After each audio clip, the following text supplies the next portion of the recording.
Now let's see illustration 25. Very important question.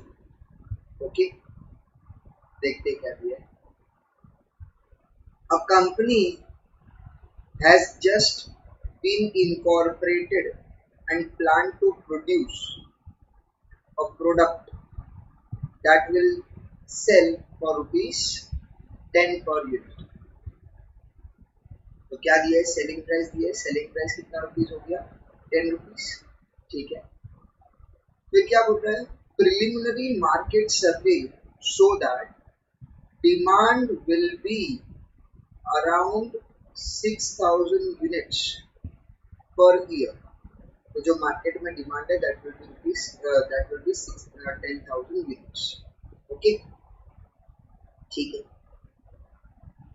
The company has the choice of buying one of the two machines. A would have fixed cost of rupees 30,000 per year and would yield a profit of 30,000 per year on the sale of 10,000 units. Machine B would have a fixed cost of 18,000 per year and would yield a profit of 22,000 per year on a sale of 10,000 units. Okay, ठीक है. यहाँ पे आ जाते हैं, जरा देखते हैं कैसे हम कर सकते हो उसको. ठीक है, देख, मशीन ए है अपने पास, मशीन बी है. ये दो ऑप्शन है, राइट. यूनिट्स कितना है, 10,000 यूनिट्स, और यहाँ पे भी 10,000 यूनिट्स ही है. ठीक है.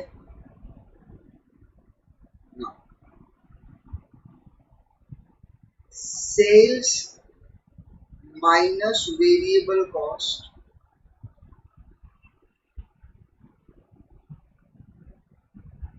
क्या मिलेगा, contribution minus fixed cost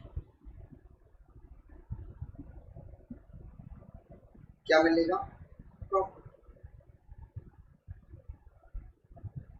okay, sure.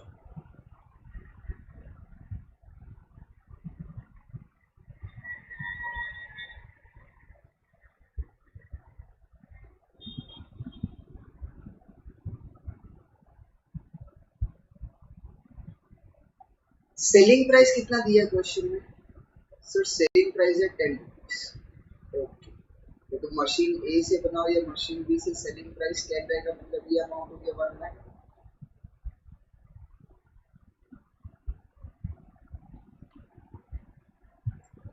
Then fixed cost कितना है, मशीन ए का 30 है और मशीन बी का 18.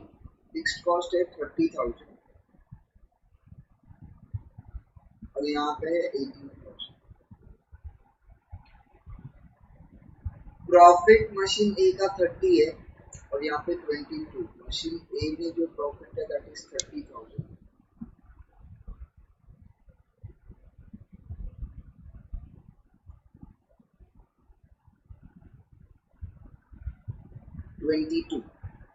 ओके, बस खत्म हो गया.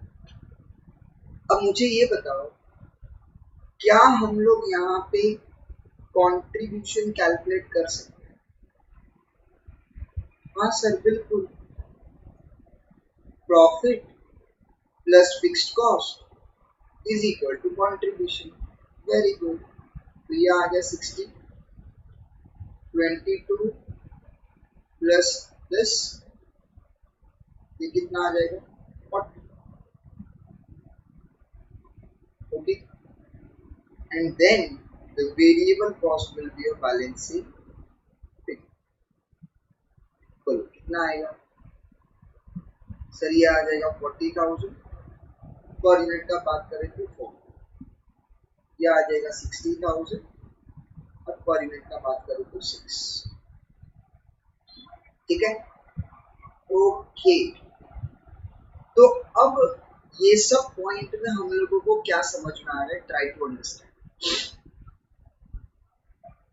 यहाँ पे ये समझ में आ रहा है कि मेरे पास दो मशीन है, मशीन ए है और मशीन बी है।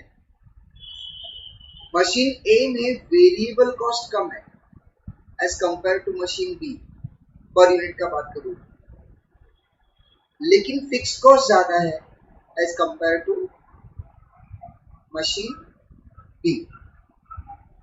तो अगर मैं बात करूं मशीन ए में,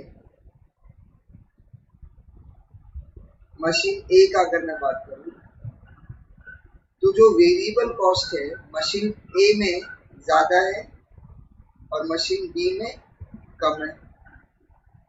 फिक्स्ड कॉस्ट का अगर मैं बात करूं तो सॉरी, मैंने ये रॉन्ग कर दिया। वेरिएबल कॉस्ट ए का कम है और बी का ज्यादा है। ए का 4 रुपीज है और बी का 6 है। लेकिन फिक्स्ड कॉस्ट ए का ज्यादा है और बी का कम। फिक्स्ड कॉस्ट ए में 30,000 है और बी में कितना है, 80। ओके, तो ये पॉइंट हम लोगों को समझ में आ रहा है कि ए का वेरिएबल कॉस्ट कम है, फिक्स कॉस्ट ज्यादा है, और बी का वेरिएबल कॉस्ट कम है, ज्यादा है as compare to A and fix cost कम है। तो सर इससे क्या फर्क पड़ेगा? देखिए, ट्राई टू अंडरस्टैंड। अभी अगर मैंने तुम लोग को बोल दिया कि ये मेरा सेल्स है, ध्यान से सुनो, ये क्या है, सेल्स।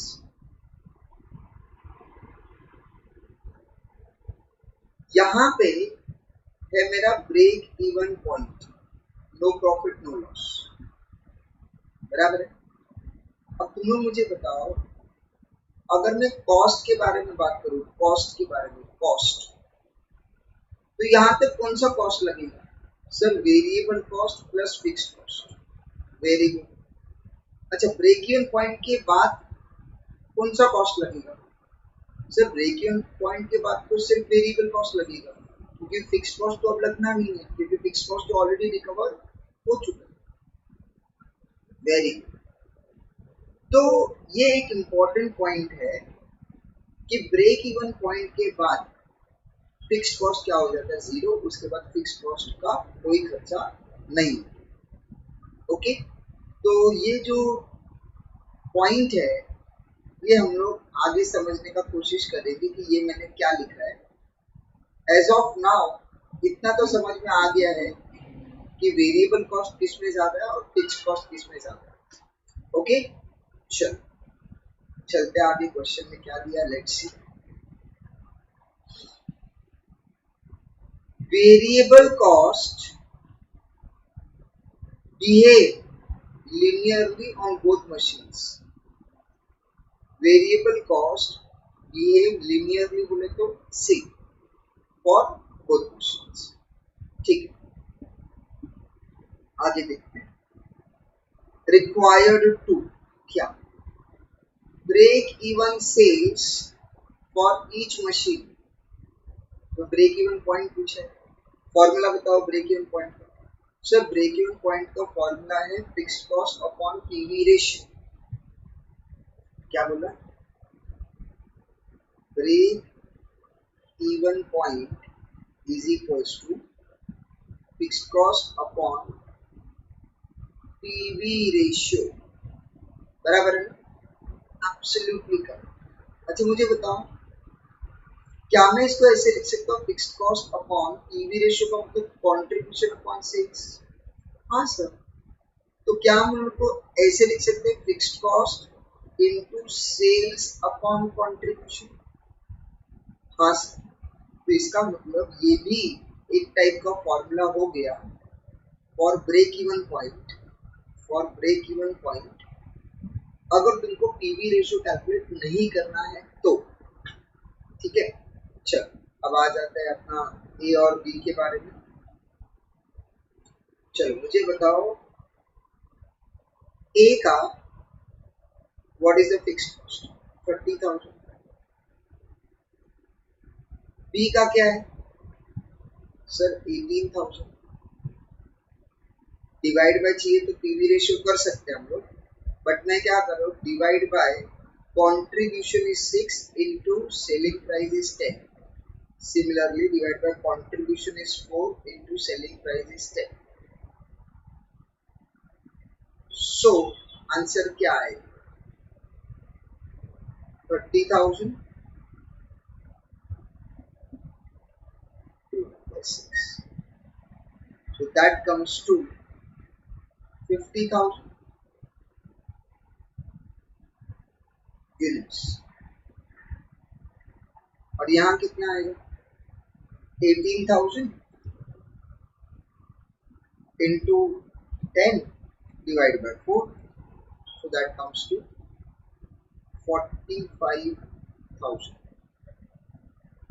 अच्छा बताओ फटाफट, मेरे को आंसर यूनिट्स में मिलेगा कि रुपीज में मिलेगा? बोलो फटाफट। सर अगर आपने यहाँ पे ध्यान से देखा तो यहाँ पे हम लोगों ने पीवी रेशियो लिखा है। पीवी रेशियो बोले तो अमाउंट है। ये जो फॉर्मूला है ये पीवी रेशियो की कैलकुलेशन के हिसाब से किया। तो सर आपको ये यूनिट्स कैसे मिलेगा? तो बताओ फटाफट ये क्या है? सर ये है अमाउंट। Very good. तो ये 50,000 पे ब्रेक इवन पॉइंट है और इसका 45,000। ओके चलो, अब मुझे एक बात बताओ, अगर मैंने ये बोला डिमांड कम है, डिमांड कम है, तो बताओ कौन सा बेटर है, ए या बी? सर अगर डिमांड कम है ना तो बी बेटर है। क्यों? अरे उसका ब्रेक इवन पॉइंट जल्दी से जल्दी अचीव करेंगे 45,000 का और प्रॉफिट चालू, क्योंकि डिमांड कम है, बेचने का तकलीफ ज्यादा है। अच्छा मैंने बोला डिमांड अगर हाई है, तो डिमांड अगर हाई है ना सर, तो हम लोग डिसाइड करेंगे पीवी रेशियो से। तो अगर मैं यहाँ पे बात करूँ तो यहाँ पे इसका पीवी रेशियो है 60% और इसका पीवी रेशियो है 40%। तो इन that case product A will be better अगर डिमांड हाई है। वेरी चलो ठीक है, क्वेश्चन में आगे बढ़ते देखते क्या लिखा है, क्या पूछा है। इन लोग ने क्या किया वो थोड़ा सा देख लेते हैं। Statement showing computation of what? Break even point, break even sales for each of the machine. तो यहाँ पे सब कैलकुलेट किया उन लोगों ने। फिर ये देखो ब्रेक इवन सेल्स आ गए। ए का कितना है? 50,000 एंड बी का कितना है? 40। ओके चलो, what is the next part? बोला है required to calculate sales level where both machines are equally profitable. ओ अब इसका मतलब क्या सर? समझने का कोशिश करो। अगर मैं बात करूं इस एग्जाम्पल का, तो इस एग्जाम्पल के हिसाब से मेरा जो सेल्स लेवल है वो है 10,000 यूनिट्स दोनों के, है ना? जिसमें देखो मेरा सेल्स दोनों जगह पे सेम है, 1 लाख भी है और 1 लाख। लेकिन सेल्स सेम होने के बाद भी ए का प्रॉफिट ज्यादा दिख रहा है और बी का प्रॉफिट कंपैरेटिवली कम दिख रहा है, बराबर?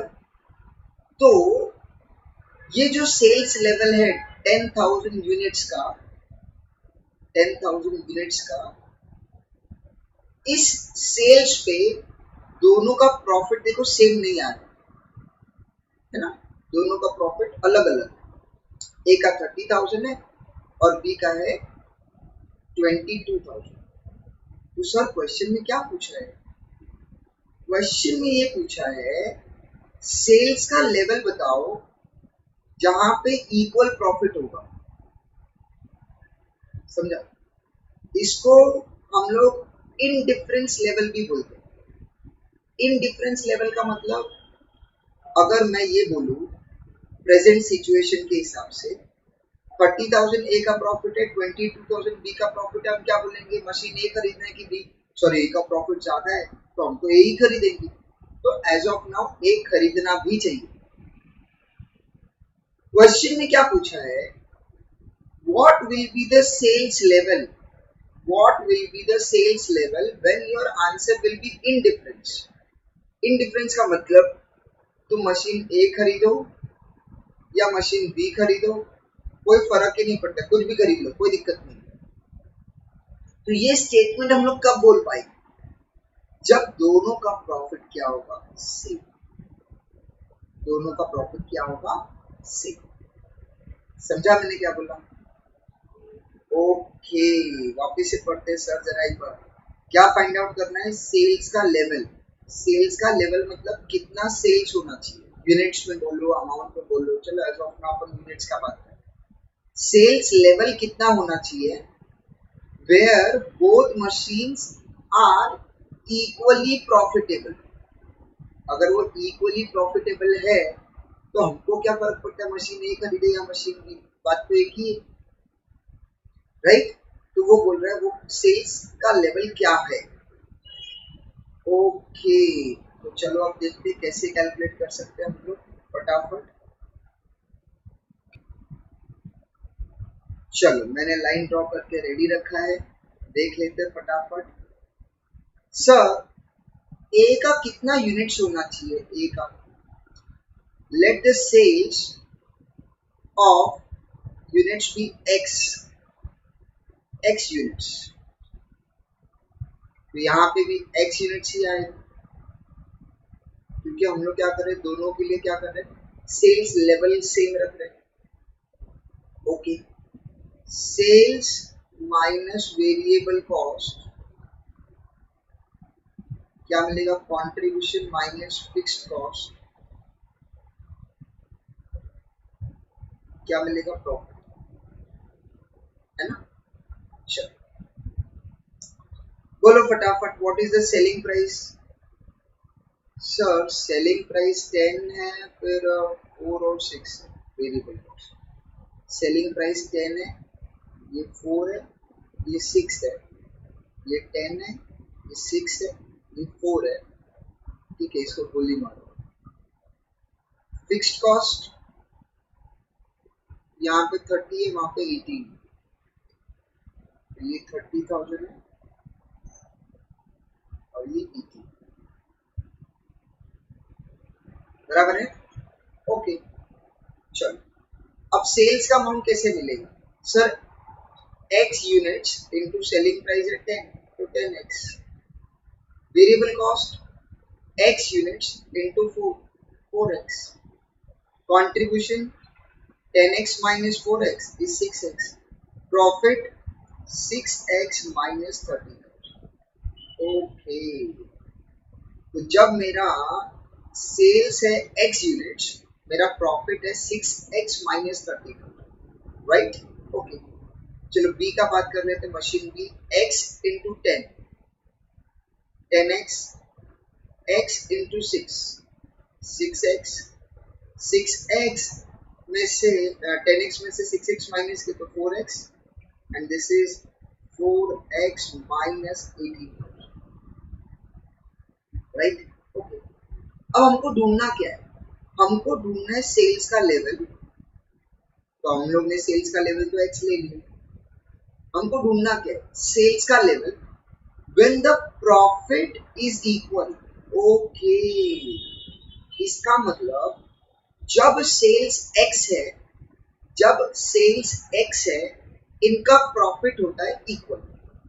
चलो वेरी गुड, तो अब हमने बोल दिया कि दोनों का प्रॉफिट इक्वल है, तो बताओ क्या होगा, 6x minus 30,000 is equals to 4x minus 18,000।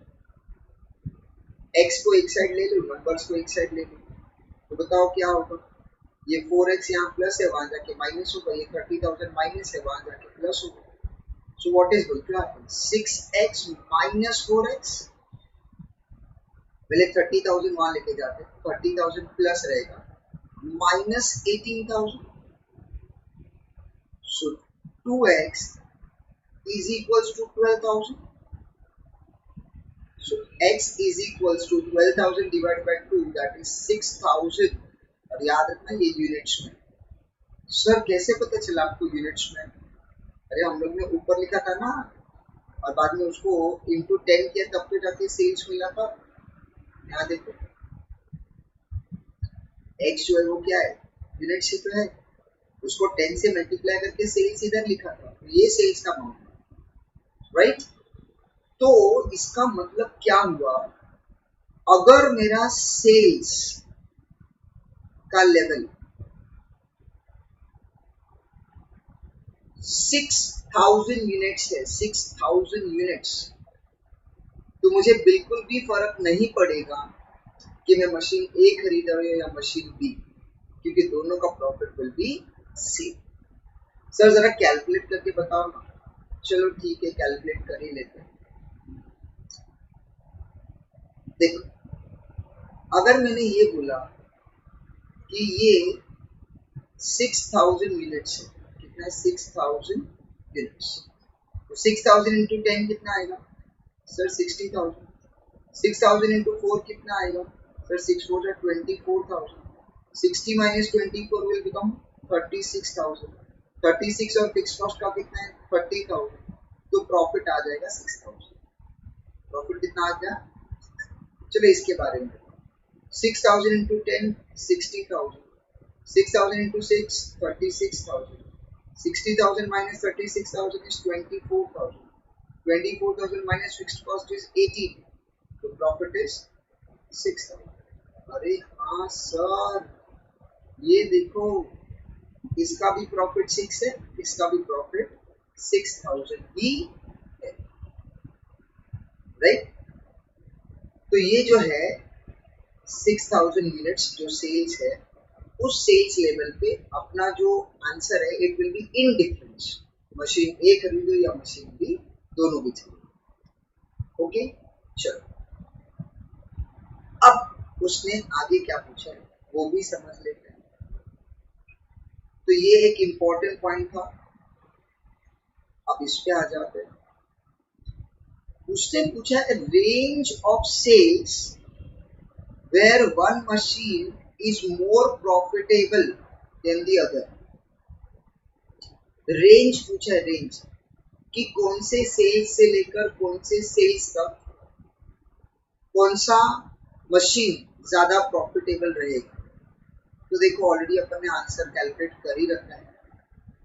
जैसे अगर मैंने तुम लोगों को बोल दिया ये मेरा सेल्स है, क्या है सेल्स, अगर सेल्स 6,000 है, अगर मैंने बोला सेल्स क्या है 6,000 यूनिट्स, तो दोनों का प्रॉफिट इक्वल है, दोनों का प्रॉफिट क्या है इक्वल है, तो तुम मशीन ए के हिसाब से काम करो या बी के हिसाब से, कोई फर्क ही नहीं पड़ेगा, राइट।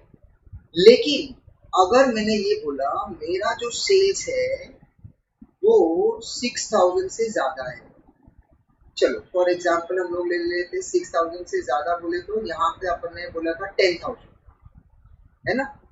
तो अगर मैंने बोला मेरा जो सेल्स है, अगर मैंने ये बोला कि 10,000 यूनिट्स है, तो बताओ कौन बेटर है सर। 10,000 है तो मशीन ए बेटर है ना सर।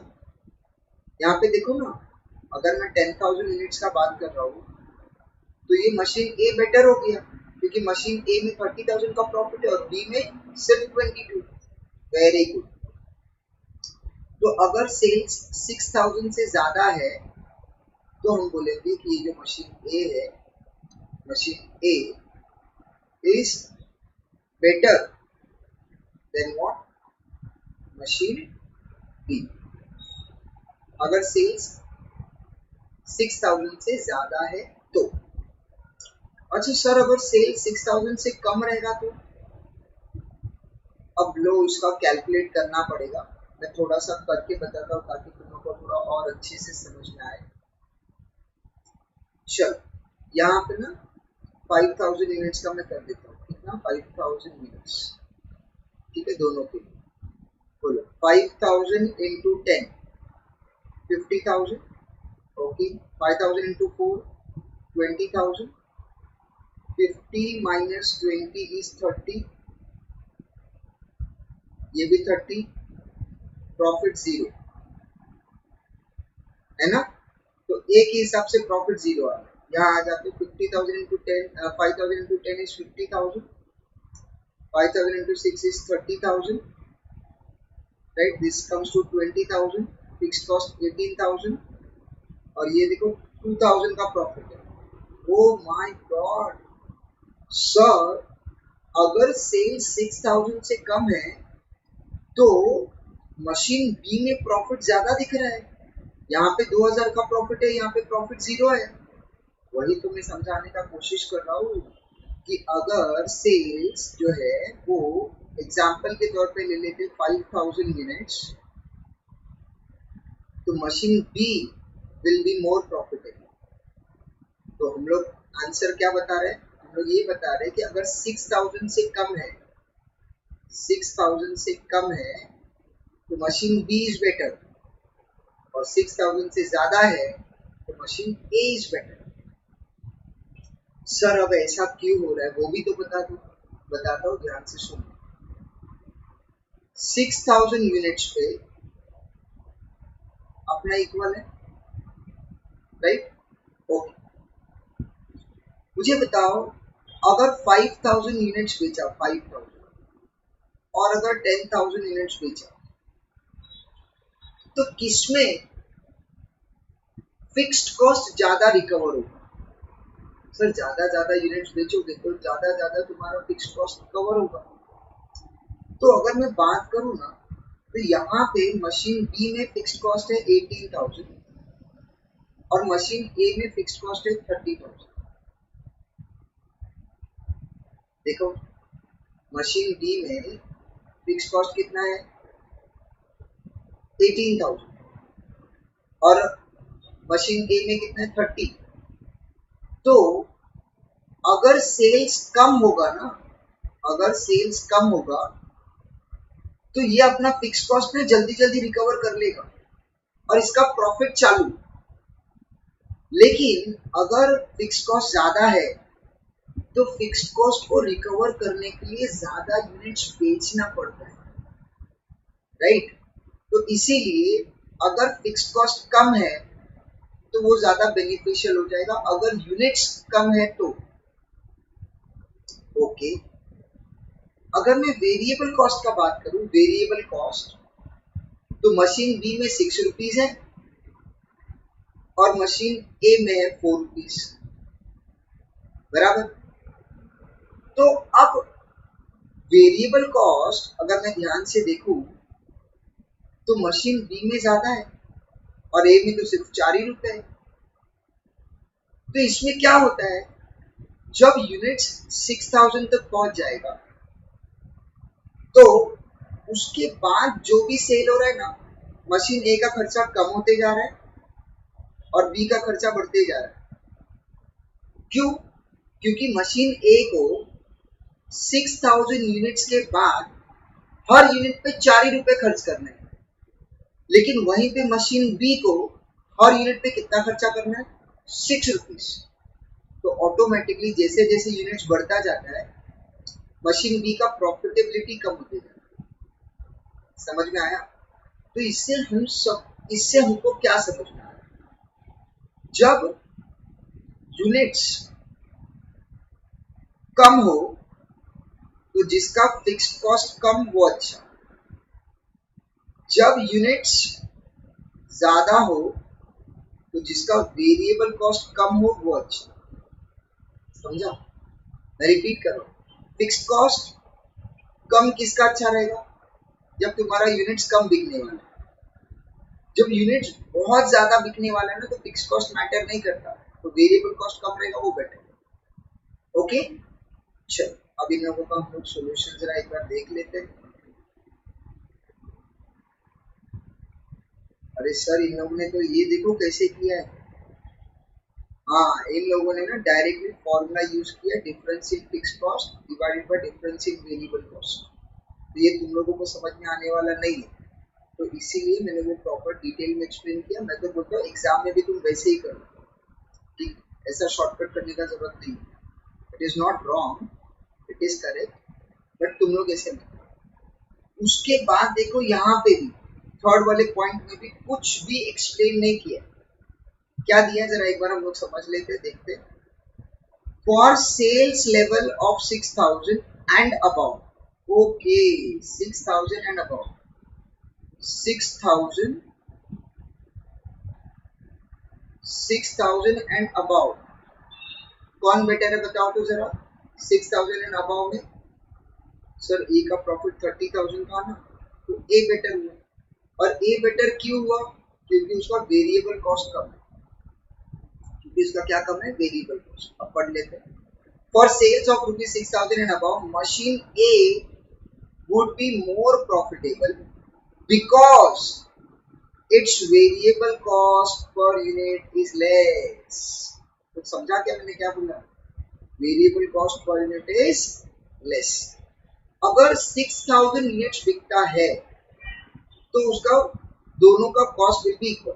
6000 से ज्यादा बिक रहा है तो मतलब तुमको वेरिएबल कॉस्ट जिसका कम रहेगा वो ज्यादा प्रॉफिट होगा। सिमिलरली अगर हम लोग बात करें for sales level below 6000, okay यहाँ पे क्या था 6000 अबाउ, यहाँ पे क्या है बिलो 6000 यूनिट्स। तो बताओ क्या कौन बेटर है? Sir in that case machine B would be more profitable because fixed cost is less than the fixed cost of machine A. तो अगर तुम्हारा सेल्स कम हो रहा है ना, अगर तुम्हारा सेल्स कम हो रहा है तो जिसका फिक्स्ड कॉस्ट कम है ना वो ज्यादा अच्छा है, क्योंकि उसका फिक्स्ड कॉस्ट जल्दी जल्दी रिकवर होगा, ब्रेक इवन पॉइंट जल्दी अचीव करेंगे और प्रॉफिट चालू। लेकिन जहां पे सेल्स बहुत ज्यादा है तो उसमें फिक्स कॉस्ट रिकवर करने का टेंशन नहीं होता। उसमें ये होता है कि वेरिएबल कॉस्ट जिसका कम आगे जाके प्रॉफिट वो ज्यादा कमाए। ठीक है, very good. Let's go to the next question. ये जो क्वेश्चन है इलस्ट्रेशन 26, डिक्टो सेम टाइप का सम है जो अभी हम लोग ने सॉल्व किया। ठीक है, बट थोड़ा सा मैं रीड करके तुम लोग को एक्सप्लेन कर देता हूँ, ध्यान दो जरा। सेम टाइप का सम है मतलब इसमें भी कॉन्सेप्ट सेम है, सम थोड़ा अलग है। ठीक है, बेसिक कॉन्सेप्ट इज सेम। देखो, a practising cost accountant now spends 0.90 per kilometer, okay, on taxi fares for his clients work.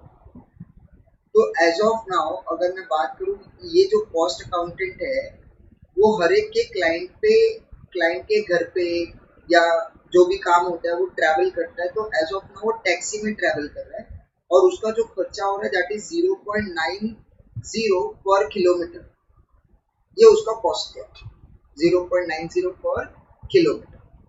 ठीक है, अब वो क्या बोल रहा है?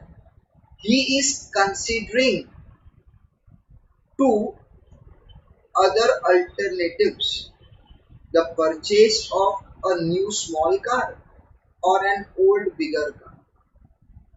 पहली बात यहाँ पे TO2 नहीं है, TWO2, 2 का मतलब 2।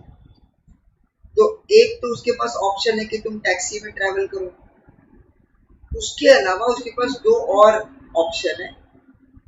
न्यू स्मॉल कार, नया गाड़ी खरीदना है तो छोटा वाला खरीदो, या फिर ओल्ड बिगर कार, चूना खरीदना है तो अच्छा वाला मस्त बड़ा वाला गाड़ी खरीदो। तो ये टोटल मिला के उसके पास 3 ऑप्शन है, एक टैक्सी वाला, एक न्यू स्मॉल कार या फिर ओल्ड बिगर कार। अब कौन सा ऑप्शन बेस्ट है तीनों में से? जो जिसका कॉस्ट पर किलोमीटर सबसे कम है। तो बताओ फटाफट हमको क्या फाइंड आउट करना है? सर हमको यहाँ पे फाइंड आउट करना पड़ेगा कॉस्ट पर किलोमीटर। तो कैसे करेंगे?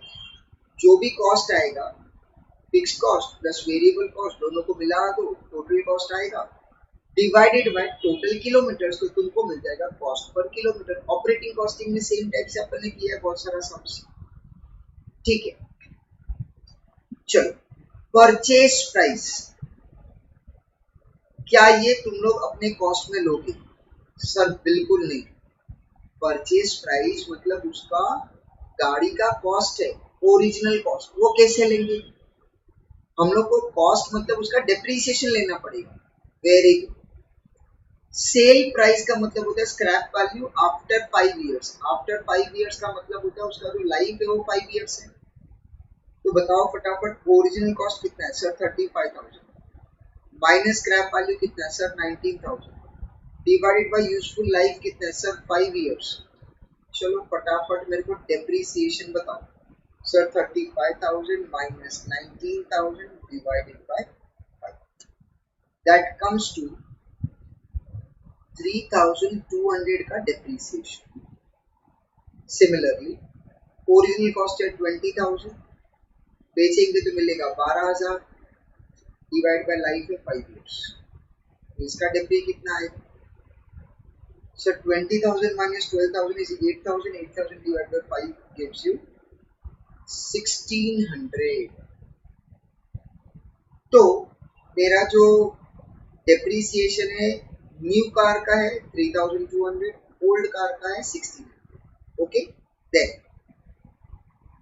Repairs and servicing per annum साल का 1,000 और 1,200, taxes and insurance 1,700 and what 700। ठीक है। उसके बाद उसने क्या बोला है? उसने बोला है पेट्रोल का कंजम्पशन पर लीटर, राइट? तो 1 लीटर में ये 10 किलोमीटर चलता है और 1 लीटर ऑफ पेट्रोल में ये 7 किलोमीटर चलेगा। सिमिलरली पेट्रोल का प्राइस हमको दे दिया है पर लीटर 3.5 रुपीज। 3.5 रुपीज मतलब पेट्रोल खरीदने जाओगे तो 3.5 रुपीज पर लीटर भरना पड़ेगा। ओके, चलो अब उसने और क्या दिया क्वेश्चन में वो भी देख लेते हैं। उसने बोला है he estimates that he does 10,000 kilometre annually. वो 10,000 किलोमीटर ट्रैवल करता है पूरे साल भर में, ऐसे वो बोल रहे हैं, बराबर? चलो ठीक है, मेरे को ये बताओ डेप्रीसिएशन फिक्स्ड कॉस्ट है कि variable? Sir fixed cost. Okay, repairs and servicing साल भर का fixed cost, taxes and insurance fixed cost, petrol का consumption variable cost. Very good. तो इन ऑल अगर मैं बात करूं तो 3 फिक्स्ड कॉस्ट है और पेट्रोल का एक ही वेरिएबल कॉस्ट। ओके, चलो देखते हैं अब इसको हम लोग कैसे कर सकते हैं। Let's see.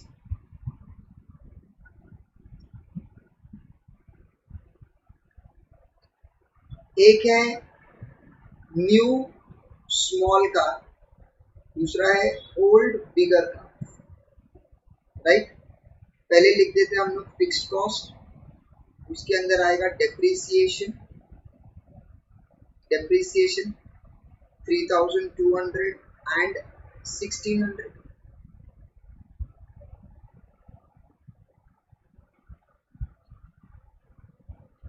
उसके बाद आएगा रिपेयर्स एंड सर्विसिंग, और ये एनुअली दिया है मतलब साल भर का, तो 1,000 और 1,200 ये फिक्स्ड है।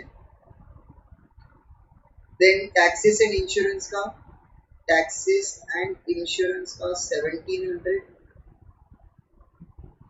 एंड 700, बराबर है? तो ये हो गया अपना टोटल फिक्स्ड कॉस्ट 5,900। इसका बात करें तो 1 2 3 3,500, बराबर? थोड़ा सा दिमाग लगाओ और मुझे ये बताओ किसका फिक्स्ड कॉस्ट ज्यादा है? Sir new small car. और किसका कम है? Old bigger car. अगर तुम कम किलोमीटर चलाते हो, कम कम, तब ना तुम्हारे लिए ये बेटर रहेगा, क्योंकि किलोमीटर तुम कम चलाओगे तो फिक्स्ड कॉस्ट जल्दी रिकवर होगा। अगर तुम्हारे पास बहुत ज्यादा काम है तो फिक्स कॉस्ट का कोई टेंशन नहीं है, फिर वेरिएबल कॉस्ट चेक करो किसका कम है, तो वेरिएबल कॉस्ट जिसका कम रहेगा वो ज्यादा बेटर है। ओके ठीक है। एज ऑफ नाउ अगर हम लोग इस क्वेश्चन का बात करें, तो हम लोग कितने किलोमीटर्स का बात कर रहे हैं? How many kilometres? सर हम लोग बात करें 10,000 किलोमीटर्स साल भर। ठीक है, तो 10,000 किलोमीटर्स के लिए न्यू स्मॉल कार का फिक्स कॉस्ट है 5,900, ओल्ड बिगर कार का फिक्स कॉस्ट है 3,500। मैं रिपीट करूँ, जिसका फिक्स कॉस्ट कम है वो जल्दी रिकवर करेगा तो अच्छा है, मतलब अगर किलोमीटर्स कम रहेगा तो old bigger car is better, अगर किलोमीटर ज्यादा है तो new small car will be better. ठीक है, पहले वेरिएबल कॉस्ट को देख लेते हैं। वेरिएबल कॉस्ट किसका है? पेट्रोल का है, राइट। तो मुझे ये बताओ 1 किलोमीटर के लिए पेट्रोल का कितना खर्चा होगा? देखो यहाँ पे हम लोग लिख देते हैं लीटर, किलोमीटर और उसका अमाउंट, लीटर, किलोमीटर और उसका अमाउंट। ठीक है, देखो क्वेश्चन में क्या दिया है वो देख लेते हैं। पर लीटर मतलब 1 लीटर में 10 किलोमीटर। ओके, 1 लीटर में 10 किलोमीटर बराबर है। ओके ठीक है, और क्या बोल रहे हैं? पर लीटर का प्राइस जो है वो है 3.5, तो 1 लीटर का जो प्राइस है दैट इज 3.5। तो फटाफट मुझे बताओ 1 किलोमीटर का प्राइस क्या रहेगा?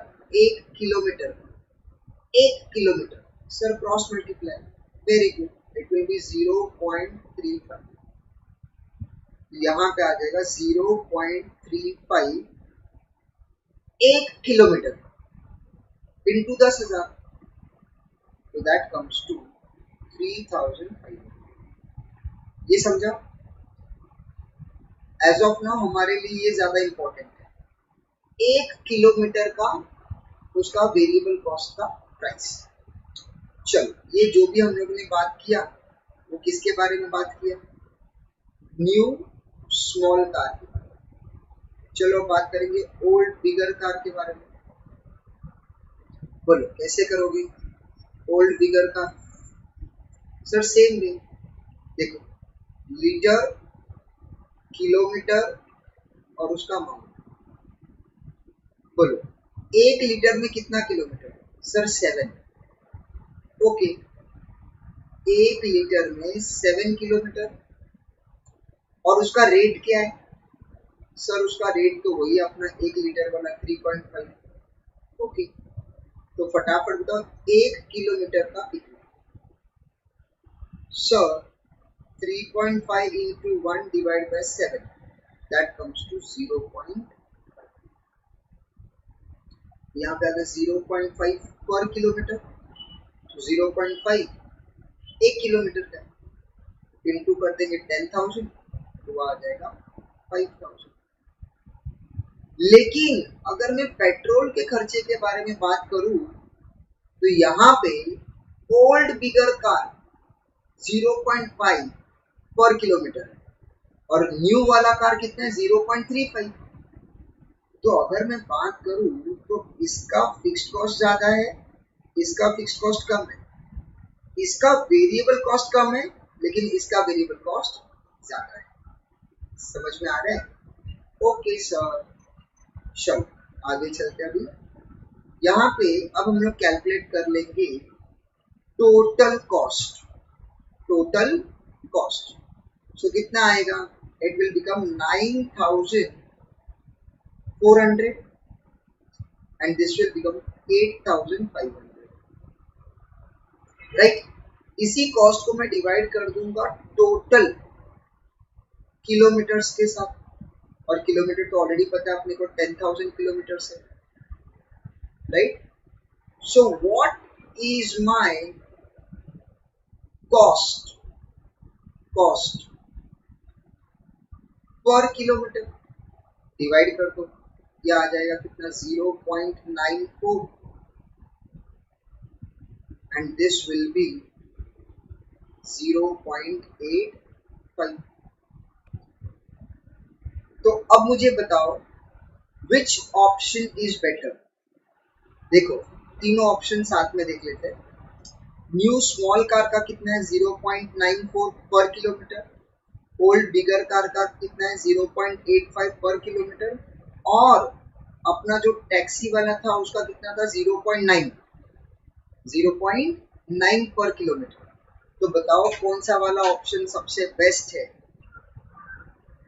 सबसे बेस्ट ऑप्शन है ओल्ड बिगर का, है ना? क्यों?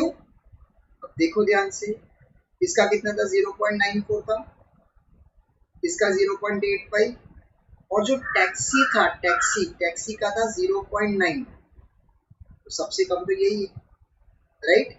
सो इन दैट केस हम लोग क्या बोलेंगे, जो सबसे बेस्ट है दैट इज व्हाट, ओल्ड बिगर का. चलो आगे चलते हैं. अभी क्या लिखा है, which of the three alternatives will be cheaper? वो हम लोग ने ऑलरेडी बता दिया, कौन सा चीपर है, ओल्ड बिगर. ठीक, अब वो क्या बोल रहा है, if his practice expands he has to do 19,000 kilometre per annum which is cheaper. Okay, अब वो क्या बोल रहा है कि अब 10,000 की जगह पर मेरा जो किलोमीटर्स है वो मेरा प्रैक्टिस एक्सपांड हो गया, तो मुझे और ट्रैवल करना पड़ता, और मेरा ट्रैवल करके अब किलोमीटर्स हो रहा है 19,000 किलोमीटर्स. बोल रहा है अब बताओ मुझे कौन सा बेटर है. ओके, ओल्ड बिगर नहीं, पहला वाला न्यू स्मॉल कार है ना, तो पहला न्यू स्मॉल कार, फिर दूसरा ओल्ड बिगर कार, राइट? यहाँ पे आ जाएगा फिक्स्ड कॉस्ट, ऐड कर देंगे उसके अंदर वेरिएबल कॉस्ट पेट्रोल वाला, दोनों को प्लस कर देंगे, मिलेगा टोटल कॉस्ट, डिवाइड कर देंगे टोटल किलोमीटर्स के साथ, और टोटल किलोमीटर्स आएगा 19,000, और मुझे मिल जाएगा what is my cost per kilometre,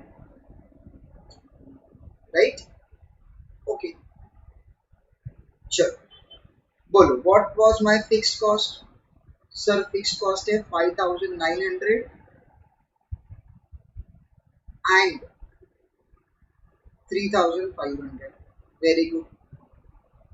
variable cost कितना था सर? अगर पर किलोमीटर का बात करें तो 3.5 एंड 0.5, सॉरी 0.35 एंड 0.5. ओके, ये पर किलोमीटर, अपन कितने किलोमीटर का बात करें, सो 19,000. तो करो फटाफट, 19,000 इंटू 0.35, सो कितना आ रहा है, that comes to 6650. Similarly, this will comes to 8,500. Plus करो 6650 plus 5,900,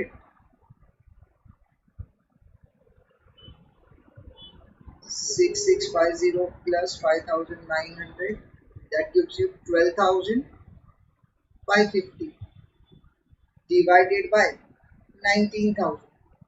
So that gives me 0.66 per kilometer, right? Similarly, 8 plus 3, 11 plus 1, 8 plus 11 plus 1. This is 12,000, right? जरा एक बार चेक कर लेते हैं, 19,000 इंटू 0.5, ओ सॉरी वही गड़बड़ हो गया मेरा, this is 9,500, so this will come to 13,000, और 13,000 divided by 19,000, so that gives me 0.684, right. तो अब मुझे बताओ कौन सा ऑप्शन बेटर है। सर टैक्सी वाले को तो गोली मारो 0.9 था, ये 0.66 है, 0.68, तो बताओ which one is better.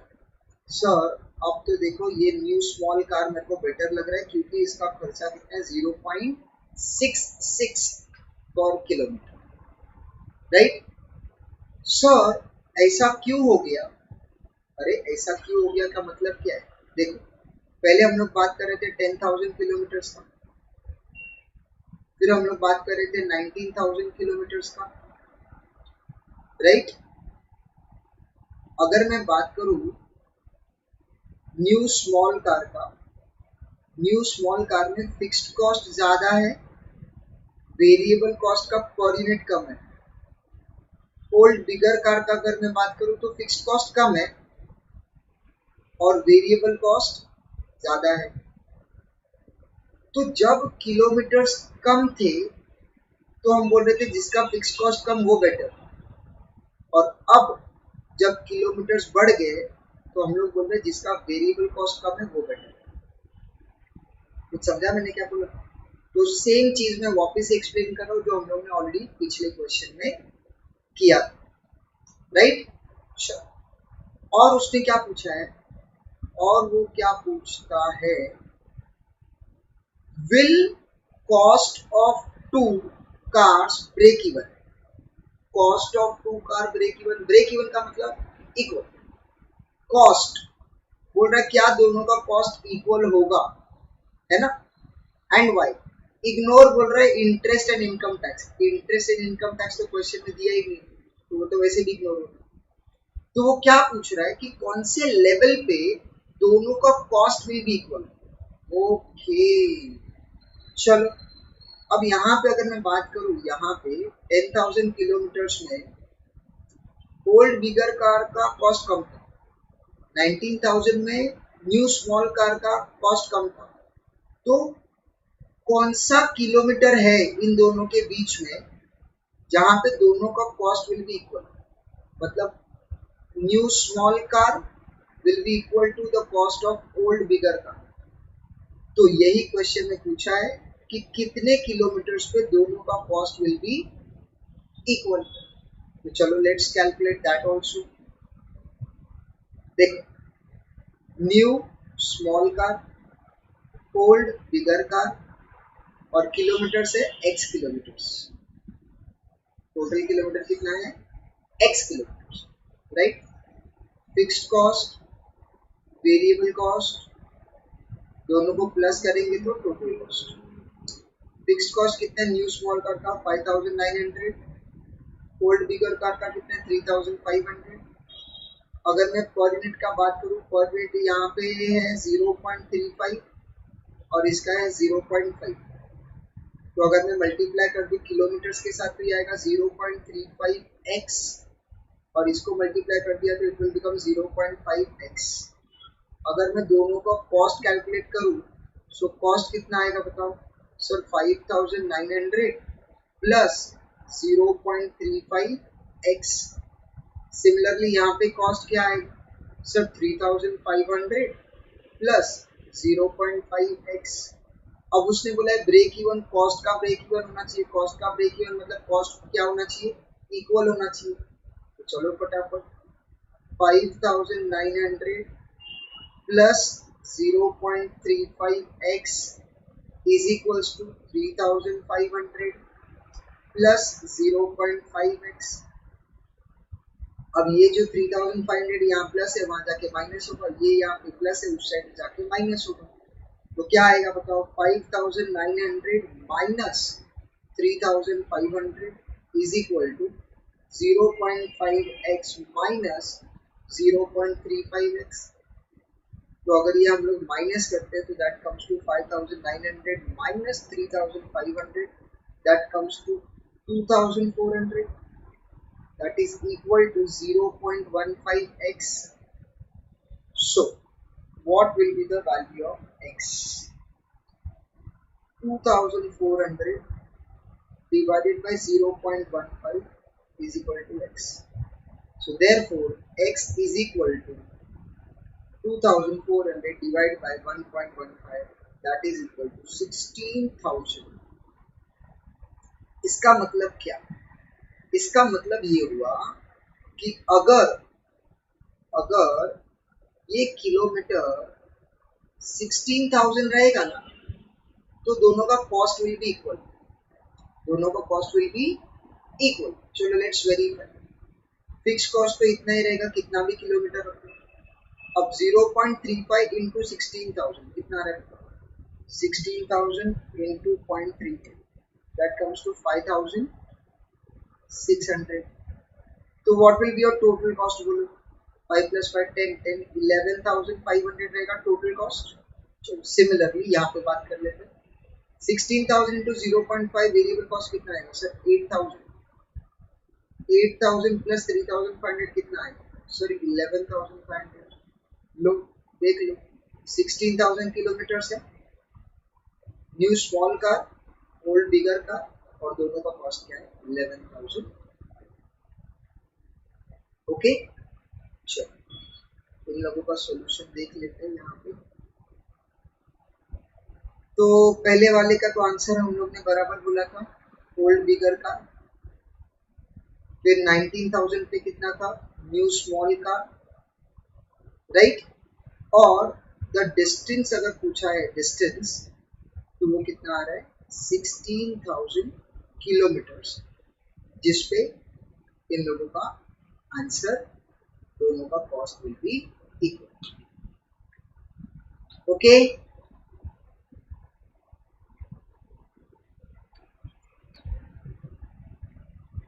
Let's come to the next question. क्या लिखा? Let's see. The particulars of two plants producing an identical product with the same selling price are as under. तो देखो सबसे पहले अगर मैं ध्यान से देखूं तो दो प्लांट है, आइडेंटिकल प्रोडक्ट है, और सेलिंग प्राइस भी क्या है? सेम। ओके, अब उसने क्या बोला है? कैपेसिटी यूटिलाइजेशन प्लांट ए का कितना है? 70%, और प्लांट बी का कितना है? 60%। तो सेल्स दिया है, वेरिएबल कॉस्ट दिया, माइनस करेंगे कंट्रीब्यूशन मिलेगा, फिर फिक्स कॉस्ट माइनस करेंगे तो प्रॉफिट मिलेगा। It has been decided to merge plant B with plant A. अगर इन लोगों को हम लोग ने मर्ज किया, the additional fixed expenses involved in the merged amount to be how much? 2 lakhs, right. Okay, सबसे पहले एक पॉइंट समझो, जब तुम लोगों को कोई भी चीज मर्ज करना है ना, तो दोनों प्लांट को तुमको क्या करना पड़ेगा? 100% में कन्वर्ट करना पड़ेगा। कितने परसेंटेज पे? 100। और फिर दोनों का जो 100% है उसको हम लोग ऐड मतलब मर्ज कर सकते हैं, राइट। तो देखते हैं यहाँ पे इन लोगों ने कैसे किया है।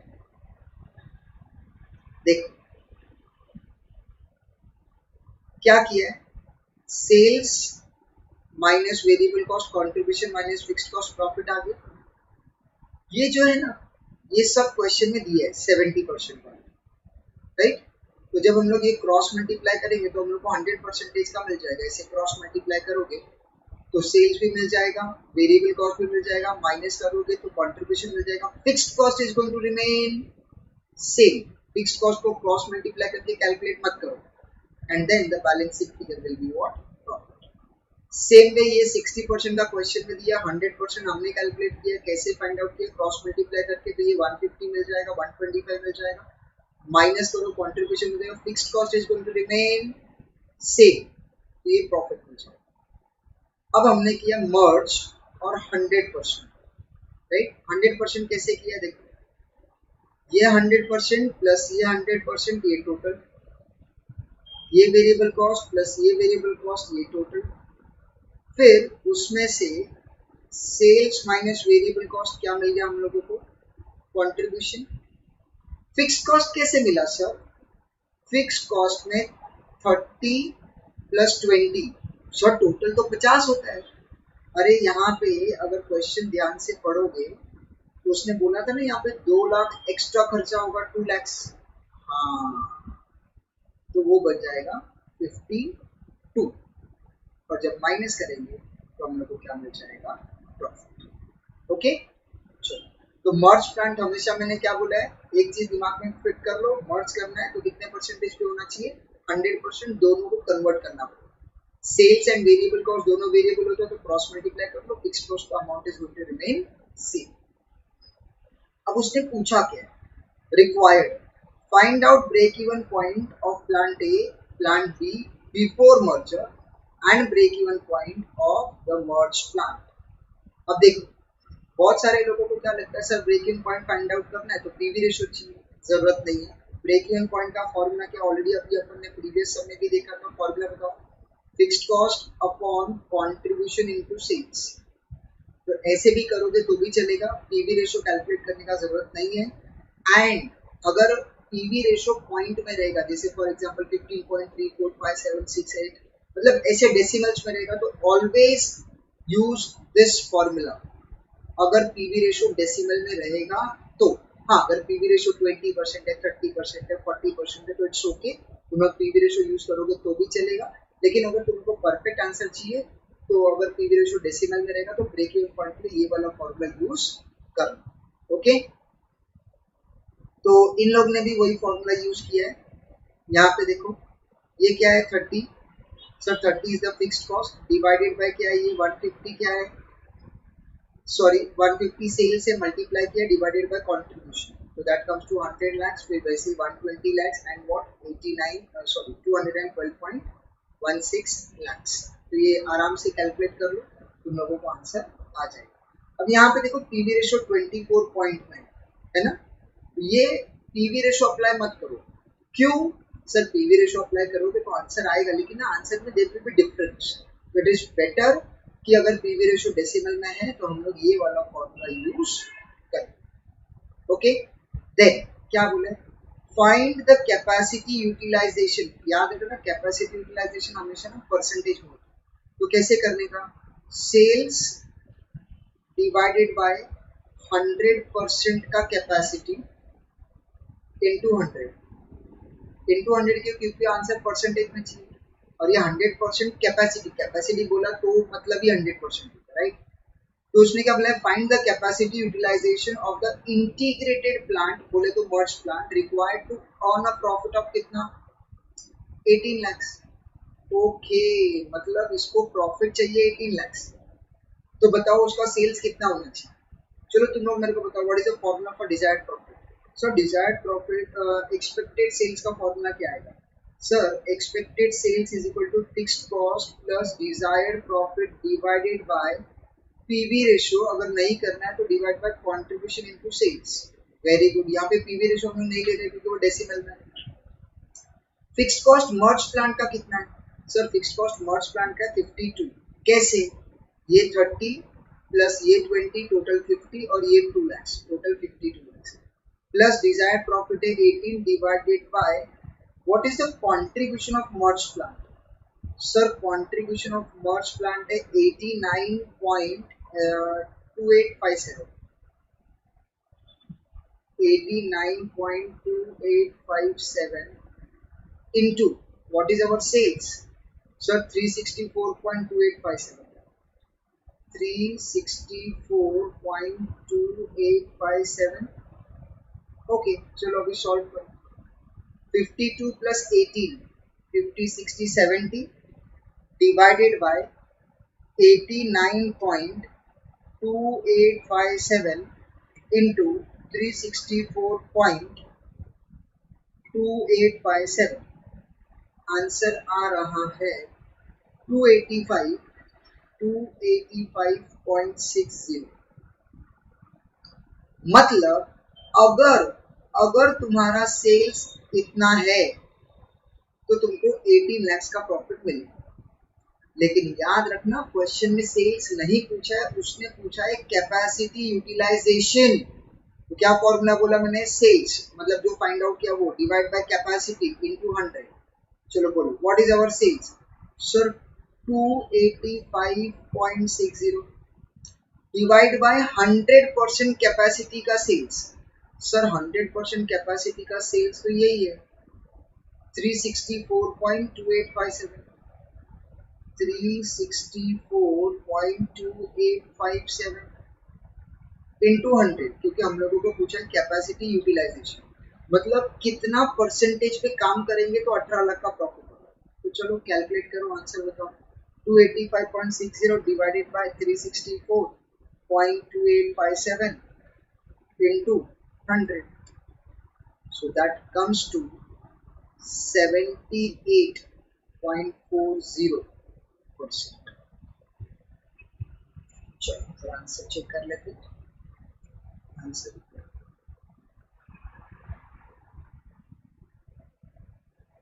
ओके